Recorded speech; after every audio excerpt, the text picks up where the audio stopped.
한국 외교부가 재외국민 안전을 위해 설치한 영사 콜센터가 주먹구구식으로 운영되고 있다는 지적이 나왔습니다.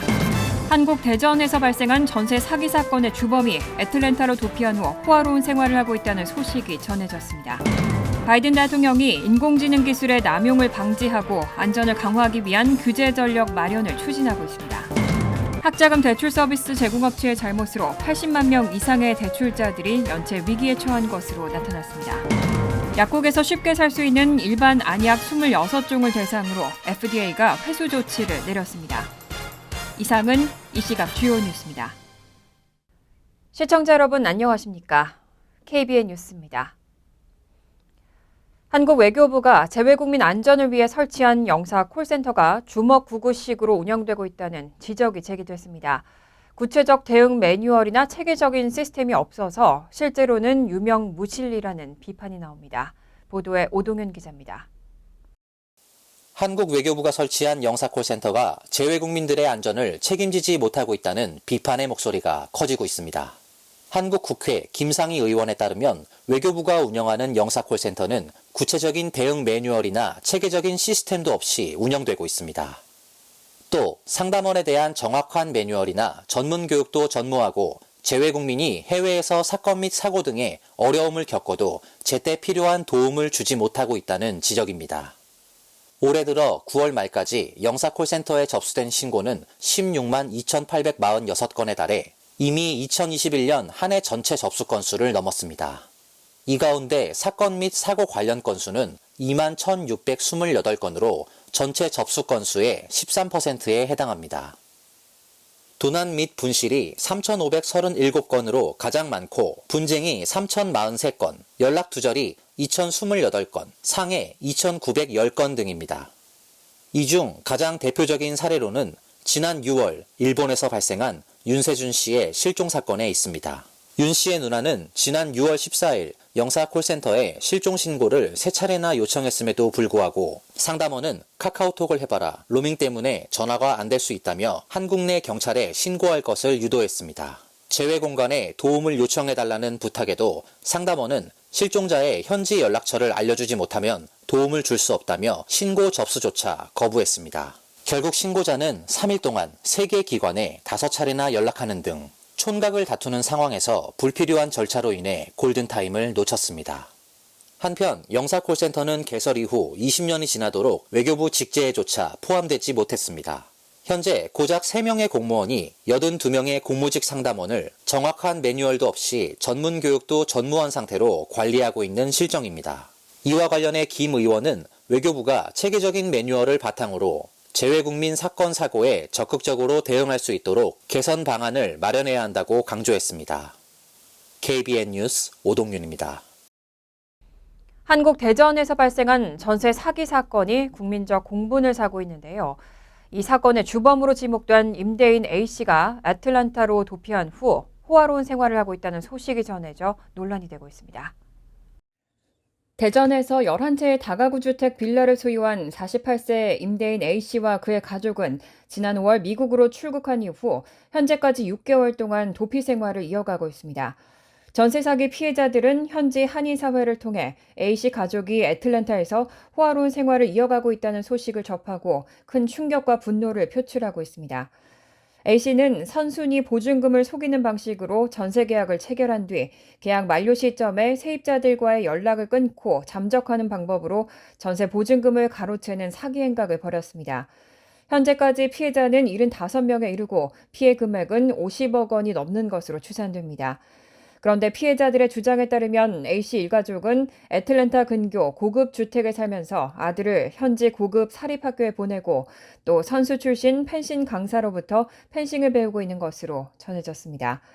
경찰은 인터폴과의 공조를 통해 여권 효력 중지와 적색 수배를 내리는 등 A씨의 검거에 나섰지만 A씨가 거주지를 옮기면서 아직 찾지 못하고 있는 상황입니다. 이에 한 유튜버는 최근 자신의 영상을 통해 A씨와 A씨 남편에 대한 신상 정보를 공개하고 한인들의 제보를 받기도 했습니다. 6월부터 고소장을 접수한 경찰은 공동 소유주와 공인중개사 등에 대한 수사를 이어나가고 있지만 주요 피해자인 A씨가 여전히 미국에서 도피 생활 중이라 수사에 큰 진척을 보지 못하고 있습니다. 이번 사건은 범죄자의 해외 도피가 쉽게 이뤄질 수 있다는 사실에 대한 사회적 우려를 증폭시키고 있습니다. 범죄자의 해외 도피를 막고 사기 피해자들의 권리를 보호하기 위한 체계적인 대책이 절실히 요구되고 있습니다. 바이든 대통령과 질 바이든 여사가 어제 저녁 백악관에서 할로윈 파티를 열고 어린이들에게 책과 사탕을 나눠줬습니다. 빗방울이 날리는 궂은 날씨에도 파티에는 어린이와 가족들 수천 명이 참석했습니다. 바이든 대통령 부부는 할로윈데이 하루 전인 어제 지역 공립학교 어린이들과 군인 가족 등의 어린이들을 백악관 할로윈 파티에 초청하고 약 90분 동안 함께 동화를 읽고 놀이를 하며 시간을 보냈습니다. 바이든 대통령과 질 바이든 여사는 이날 궂은 날씨에도 백악관의 할로윈 파티에 참석한 참가자 수천 명에게 사탕과 책을 선물했습니다. 할로윈 의상을 차려입은 아이들이 백악관 진입로로 걸어 들어오자 대통령은 백악관 도장이 찍힌 작은 종이 상자에 든 초콜릿을 아이들의 백이나 통에 넣어주었고 질 바이든 여사는 책을 나눠줬습니다. 헬로 리드라는 타이틀 행사는 퍼스트 레이디가 책을 나눠주고 이야기책을 읽어주는 특별한 행사입니다. 행사에는 질 여사 외에도 카린 장 피에르 백악관 공보비서, 미켈 카르도나 교육부 장관, 책의 저자들이 참여했습니다. 행사에서 바이든 여사는 고양이 귀와 꼬리, 검정색 코로 분장하고 나와서 자신의 고양이 윌로의 모습을 딴 의상이라고 설명했습니다. 이후 각양각색으로 차려입은 어린이들에게 동화책을 읽어줬습니다. 백악관은 이번 헬로 리드 행사는 평생 교사로 일했던 질 바이든 여사의 아이디어로 만들어진 행사라고 전했습니다. 군악대는 행사 내내 몬스터 매시 등 어린이들이 좋아하는 곡들을 연주했습니다. 이날 백악관 행사에는 총 8,000명이 초대됐습니다. 서쪽들에는 연방정부의 각 부처와 기관들도 참여해서 온갖 종류의 사탕과 초콜릿을 쌓아놓은 각자의 부스를 마련하고 어린이들에게 나눠줬습니다. 요즘 생성형 AI가 만들어내는 진짜 같은 가짜 답변과 딥페이크 사진, 동영상 등은 이미 실제와 구분하기 어려울 정도로 발전했는데요. 바이든 대통령이 이런 인공지능 기술의 남용을 방지하고 안전을 강화하기 위한 규제 전력 마련을 추진하고 있습니다. 어제 바이든 대통령이 안전하고 신뢰할 수 있는 AI에 대한 행정명령에 서명했습니다. 딥페이크와 같은 AI 생성 콘텐츠로부터 국민의 사생활과 시민권을 보호하기 위한 규제 전략 마련을 위한 첫걸음으로 평가되고 있습니다. 최근 딥페이크와 같은 기술이 현실과 구분하기 어려울 정도로 발전하고 있습니다. 딥페이크는 특정 인물의 얼굴이나 목소리를 사실적으로 합성하고 가짜 영상이나 음성을 생성하는 기술로 사생활 침해나 가짜뉴스의 확산, 심지어 국가안보에 이르는 다양한 위협을 초래할 수 있습니다. 이번 행정명령에 따라 상무부는 앞으로 AI가 생성한 자료에 워터마크를 부착하는 등의 표준안을 개발할 예정입니다. 이번 표준안은 특히 2024년 대선을 앞두고 딥페이크 컨텐츠로 인한 혼란을 방지하는 데 중요한 역할을 할 것으로 예상됩니다. 이에 앞서 주요 AI 기업들인 알파벳과 메타, 마이크로소프트와 오픈 AI 등은 이미 지난 7월 AI로 만든 컨텐츠에 워터마크를 넣는 등의 안전 조치를 자발적으로 취하기로 약속한 바 있습니다.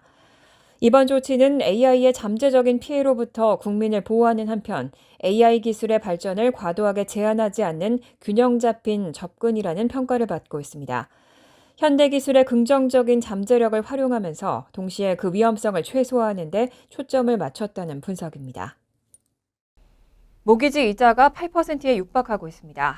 이에 따라 모기지 대출 건수도 급감하면서 모기지 업계가 색다른 마케팅에 다양한 옵션들을 제공하고 있습니다. 일단 집을 사면 나중에 제 융자를 무료로 해주겠다는 마케팅까지 등장했습니다. 월스트리트저널은 최근 모기지 대출 이자가 8%에 육박하면서 대출업체들이 선구매 후 재융자 무료 마케팅에 나섰다고 보도했습니다. 지금 집을 매입한 후 나중에 이자가 내려가면 무료로 재융자를 해주겠다는 마케팅에 나선 겁니다. 대출업체가 이런 마케팅을 하는 것은 연방정부가 인플레이션을 잡고자 기준금리를 20년 만에 최고 수준으로 인상하면서 주택시장과 모기지 대출 시장이 냉각됐기 때문입니다. 현재 30년 고정 모기지 평균 이자는 7.79%입니다. 통상 주택 구매자는 모기지 이자가 내려가면 재융자를 통해 이자 부담을 줄입니다. 대출 서비스 회사인 클로징콥에 따르면 재융자 클로징 비용은 2021년 기준 평균 2,375달러입니다.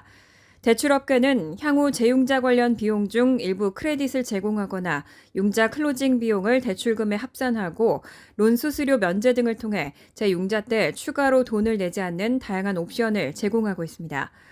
하지만 이런 마케팅에 재정 전문가들은 부정적인 입장입니다. 현재 비싼 주택 가격과 높은 모기지 이자율로 인해 고소득자나 올캐시 바이어가 아니면 주택 구매가 어렵다는 게 그 이유입니다. 또 모기지 이자율은 1%에서 2% 하락하는데 통상 1, 2년 이상이 걸리는 데다 앞으로 모기지 이자가 내려갈 것이라는 보장도 없기 때문에 재융자 가능 시기도 가늠하기 어렵다고 지적했습니다. 학자금 대출 서비스 제공 업체의 잘못으로 80만 명 이상의 대출자들이 연체 위기에 처했습니다. 대출 제공업체는 상환일 최소 21일 전에 대출자들에게 명세서를 발송해야 하는데 한 업체가 7일 전에야 명세서를 보낸 사실이 확인됐습니다. 어제 교육부는 약 250만 명의 대출자들이 상환 명세서를 제때 받지 못했다고 밝히고 이로 인해 80만 명이 넘는 대출자들이 대출 상환을 유예하게 됐다고 전했습니다. 이번 사태의 원인으로 지목된 대출 서비스 제공업체 마헬라는 상환일 최소 21일 전에 대출자들에게 명세서를 발송해야 하고 이를 지키지 않으면 명백한 절차 위반입니다. 그런데 교육부의 조사에 따르면 마헬라는 상환일 7일 전에야 명세서를 보낸 사실이 확인됐습니다. 이에 교육부는 해당 업체에 대해 720만 달러를 원천 징수하는 처벌 조치를 취하고 영향을 받은 대출자들에게는 문제가 해결될 때까지 상환 유예 조치를 내리기로 했습니다.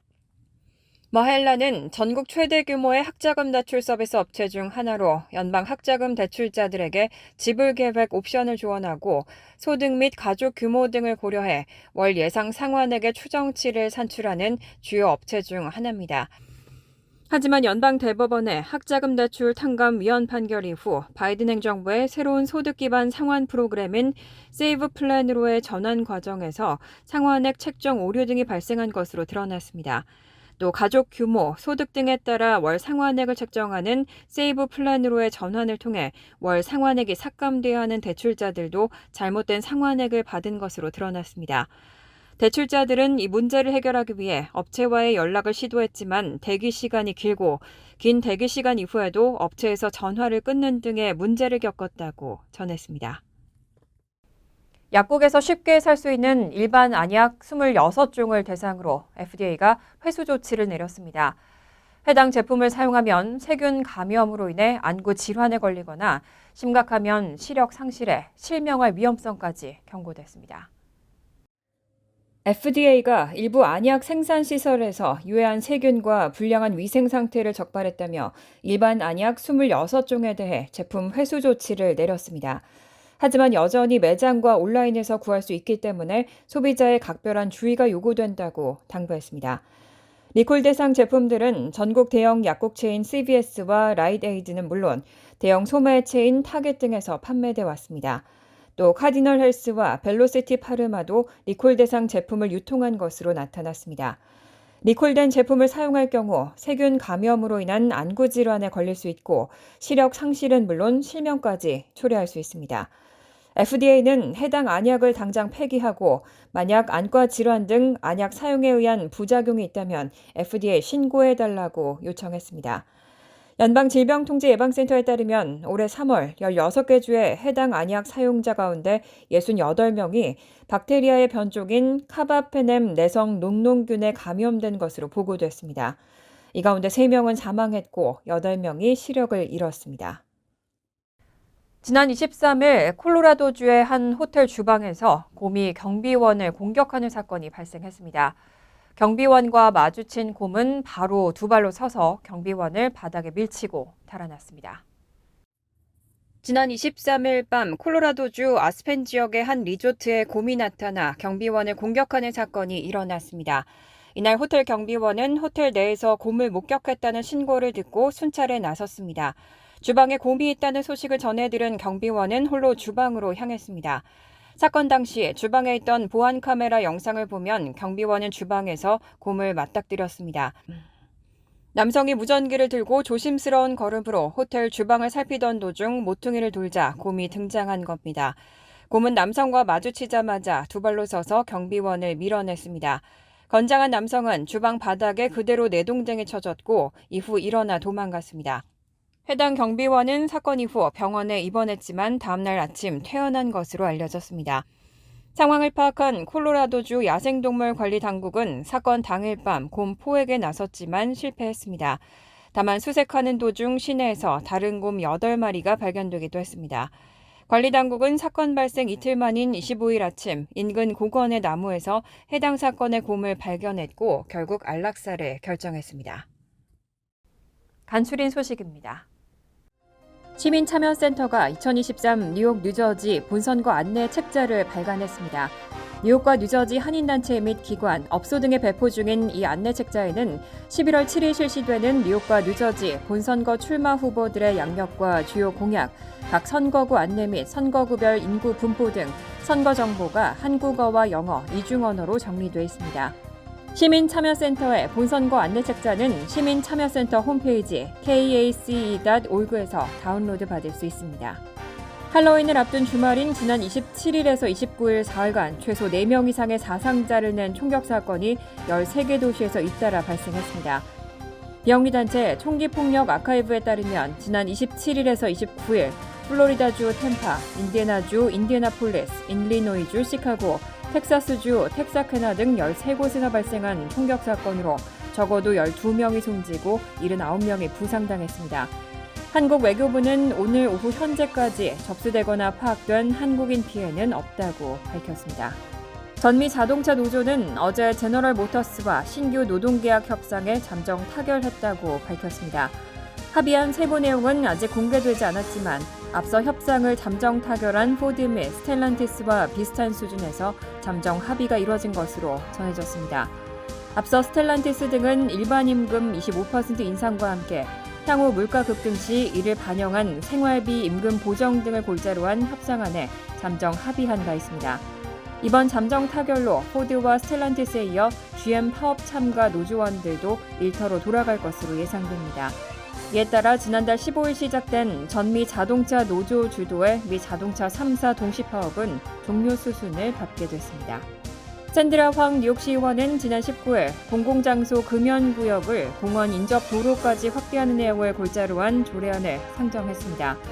조례안에 따르면 뉴욕시 공원 및 레크리에이션구 관할 시내공원과 운동장, 광장 등 공공장소와 인접한 도로에서의 흡연이 전면 금지됩니다. 첫 위반 시 $50의 벌금 티켓이 발부되고 1년 내 한 차례 더 위반 시 최대 $200의 벌금이 부과됩니다. 이 조례안은 법제화 즉시 시행됩니다. 황 의원은 공원과 운동장, 광장 등 공공장소 인접도로의 벤치나 기타 장소에서 마리화나나 담배를 피우는 사람들이 많다는 민원이 잇따르고 있어 조례안을 마련하게 됐다고 설명했습니다. 환율과 증권 소식입니다.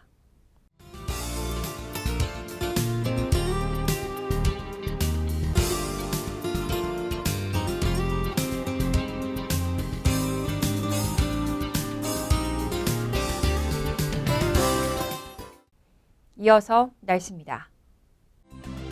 수요일은 대체로 흐린 가운데 비가 내릴 가능성이 있습니다.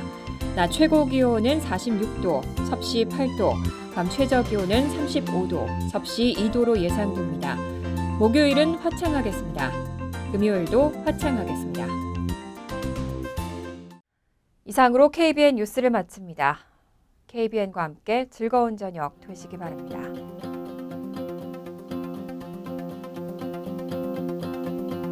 미 동부 최대 한인방송 KBN이 제작하는 KBN 뉴스는 웹사이트 mykbn.com 그리고 유튜브와 페이스북에서 다시 보실 수 있습니다. 좋아요, 구독, 알림 설정은 뉴스 제작에 큰 도움이 됩니다.